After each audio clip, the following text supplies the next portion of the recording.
हरे कृष्ण। दशम स्कंद 88वां अध्याय। शिव जी का संकट मोचन।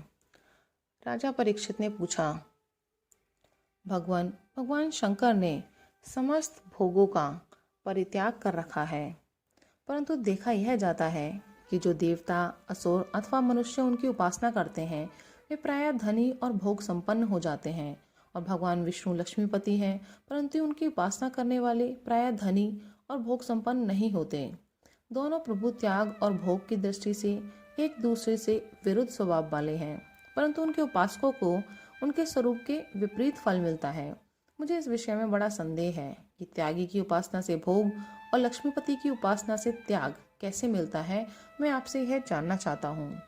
श्री सुखदेव जी कहते हैं, परीक्षित, शिव जी सदा अपनी शक्ति से युक्त रहते हैं। वे सत्व आदि गुणों से युक्त तथा अहंकार के अधिष्ठाता हैं। अहंकार के 3 भेद हैं, वैकारिक, तेजस और तामस। त्रिविध अहंकार से 16 विकार हुए, 10 इंद्रियां, 5 महाभूत और 1 मन।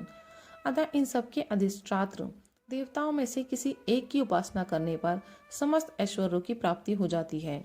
परंतु परीक्षित, भगवान श्री हरि तो प्रकृति से परे स्वयं पुरुषोत्तम एवं प्राकृतिक गुण रहित हैं। वे सर्वज्ञ तथा सबके अंतकरणों के साक्षी हैं। जो उनका भजन करता है वह स्वयं भी गुणातीत हो जाता है। परीक्षित, जब तुम्हारे दादा धर्मराज युधिष्ठिर अश्वमेध यज्ञ कर चुके, तब भगवान से विविध प्रकार के धर्मों का वर्णन सुनते समय उन्होंने भी यही प्रश्न किया था। परीक्षित, भगवान श्री कृष्ण सर्वशक्तिमान परमेश्वर हैं। मनुष्य के कल्याण के लिए ही उन्होंने यदुवंश में अवतार धारण किया था।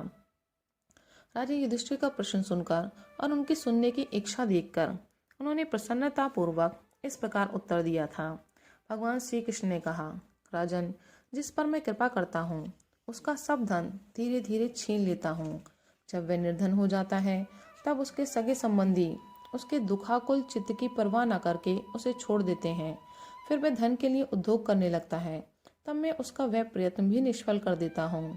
इस प्रकार बार बार असफल होने के कारण जब धन कमाने से उसका मन विरक्त हो जाता है, उसे दुख समझकर वह उधर से अपना मुंह मोड़ लेता है और मेरे प्रेमी भक्तों का आश्रय लेकर उनसे मेल जोल करता है।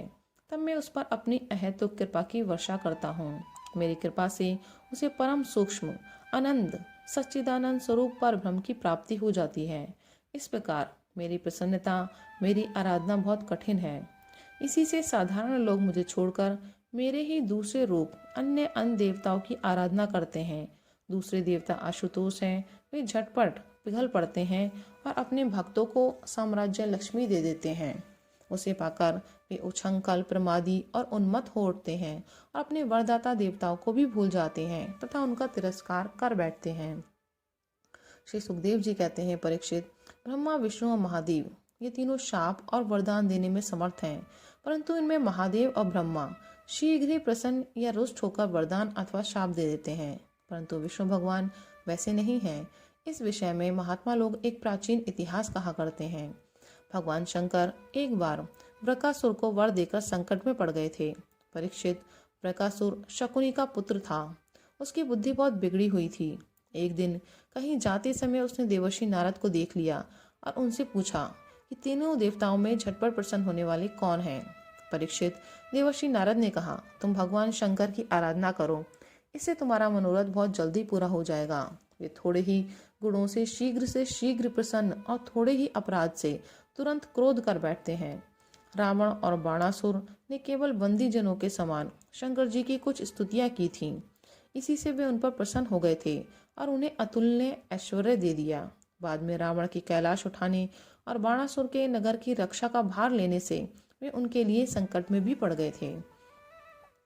नारद जी का उपदेश पाकर वृकासुर केदार क्षेत्र में गया और अग्नि को भगवान शंकर का मुख मानकर और अपने शरीर का मांस काट काट कर उसमें हवन करने लगा। इस प्रकार 6 दिन तक उपासना करने पर भी जब उसे भगवान शंकर के दर्शन न हुए, तब उसे बड़ा दुख हुआ। 7वें दिन केदार तीर्थ में स्नान करके उसने अपने भीगे बाल वाले मस्तक को कुल्हाड़े से काटकर हवन करना चाहा। परीक्षित, जैसे जगत में कोई दुखवश आत्महत्या करने जाता है तो हम लोग करुणावश उसे बचा लेते हैं, वैसे ही परम दयालु भगवान शंकर ने वृकासुर के आत्मघात के पहले ही अग्निकुंड से अग्निदेव के समान प्रकट होकर अपने दोनों हाथों से उसके दोनों हाथ पकड़ लिए और गला काटने से रोक दिया। उनका स्पर्श होते ही वृकासुर के अंग ज्यों के त्यों पूर्ण हो गए। भगवान शंकर ने वृकासुर से कहा, प्यारे वृकासुर, बस करो, बहुत हो गया। मैं तुम्हें वर देना चाहता हूँ, तुम मुंह मांगा वर मांग लो। अरे भाई, मैं तो अपने शरणागत भक्तों पर केवल जल चढ़ाने से ही संतुष्ट हो जाया करता हूँ, बोला तुम झूठ मूठ अपने शरीर को क्यों पीड़ा दे रहे हो। परीक्षित, अत्यंत पापी वृकासुर ने समस्त प्राणियों को भयभीत करने वाला यह वर मांगा कि मैं जिसके सिर पर हाथ रख दूं वही मर जाए। परीक्षित, उसकी यह याचना सुनकर भगवान रुद्र पहले तो कुछ अनमने से हो गए, फिर हंसकर कह दिया, अच्छा ऐसा ही हो। ऐसा वर देकर उन्होंने मानो सांप को अमृत पिला दिया। भगवान शंकर के इस प्रकार कह देने पर वृकासुर के मन में यह लालसा हो आई कि मैं पार्वती जी को ही हर लूं। वह असुर शंकर जी के वर की परीक्षा के लिए उन्हीं के सर पर हाथ रखने का उद्योग करने लगा। अब तो शंकर जी अपने दिए हुए वरदान से ही भयभीत हो गए। वह उनका पीछा करने लगा और वे उससे डरकर कांपते हुए भागने लगे। वे पृथ्वी, स्वर्ग और दिशाओं के अंत तक दौड़ते गए, परंतु फिर भी उसे पीछा करते देखकर उत्तर की ओर बढ़े। बड़े बड़े देवता इस संकट को टालने का कोई उपाय न देखकर चुप रह गए। अंत में वे प्राकृतिक अंधकार से परे परम प्रकाश में वैकुंठ लोक में गए। वैकुंठ में स्वयं भगवान नारायण निवास करते हैं। एकमात्र वे ही उन सन्यासियों की परम गति हैं जो सारे जगत को अभेदान करके शांत भाव में स्थित हो गए हैं। वैकुंठ में जाकर जीव को फिर लौटना नहीं पड़ता। भक्त बिहारी भगवान ने देखा कि शंकर जी तो बड़े संकट में पड़े हुए हैं। तब वे अपनी योग माया से ब्रह्मचारी बनकर दूर से ही धीरे धीरे वृकासुर की ओर आने लगे। भगवान ने मूंज की मेखला, काला मृग चर्म, दंड और रुद्राक्ष की माला धारण कर रखी थी। उनके एक एक अंग से ऐसी ज्योति निकल रही थी मानो आग धधक रही हो। वे हाथ में कुश लिए हुए थे। वृकासुर को देखकर उन्होंने बड़ी नम्रता से झुककर प्रणाम किया। ब्रह्मचारी वेशधारी भगवान ने कहा, शकुनी नंदन वृकासुर जी, आप स्पष्ट ही बहुत थके से जान पड़ते हैं। आज आप बहुत दूर से आ रहे हैं क्या? तनिक विश्राम तो कर लीजिए। देखिए, ये शरीर ही सारे सुखों की जड़ है। इसी से सारी कामनाएं पूरी होती हैं। इसे अधिक कष्ट नहीं देना चाहिए। आप तो सब प्रकार से समर्थ हैं।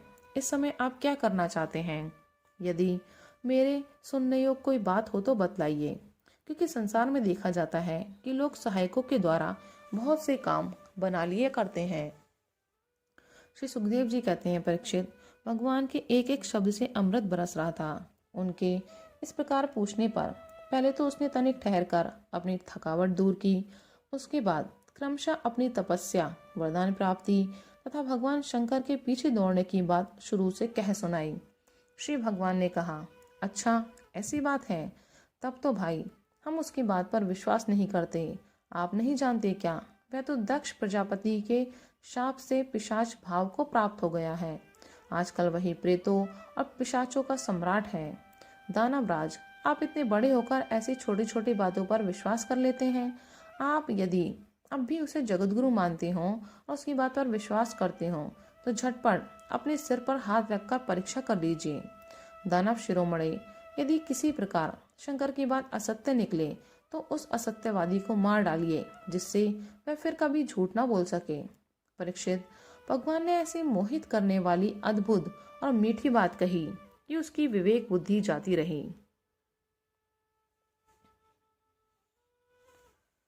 उस दुर्बुद्धि ने भूलकर अपने ही सिर पर हाथ रख लिया। बस उसी क्षण उसका सर फट गया और वह वहीं धरती पर गिर पड़ा, मानो उस पर बिजली गिर पड़ी हो। उस समय आकाश में देवता लोग जय जय नमो नमः साधु साधु के नारे लगाने लगे।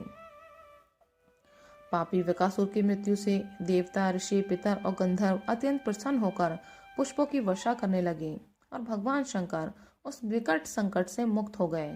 अब भगवान पुरुषोत्तम ने भय मुक्त शंकर जी से कहा, देवादिदेव, बड़े हर्ष की बात है कि इस दुष्ट को इसके पापों ने ही नष्ट कर दिया। परमेश्वर, भला ऐसा कौन प्राणी है जो महापुरुषों का अपराध करके कुशलता से रह सके? फिर स्वयं जगतगुरु विश्वेश्वर, आपका अपराध करके तो कोई सकुशल रह ही कैसे सकता है?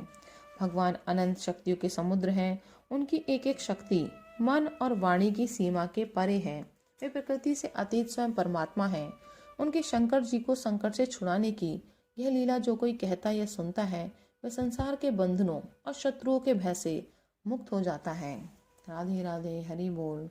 हरे कृष्ण कृष्ण कृष्ण हरे हरे, हरे राम राम राम हरे हरे।